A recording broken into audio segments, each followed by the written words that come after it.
This way. Welcome to my outdoor kitchen. Who wants to know what recipe we're going to cook today?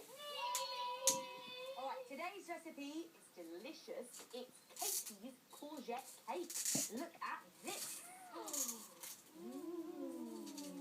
But before we get started on the cooking, we've got to do something really important first. What do you think it is? Wash our hands! You've got it. We need to wash our hands. Come on, let's get going.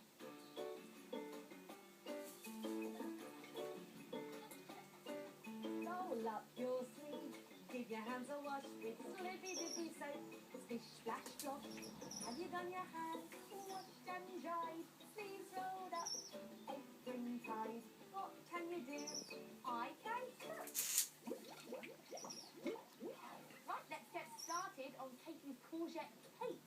The first thing we're going to need is some soft butter in a bowl. And to our soft butter, we're going to add some soft brown sugar.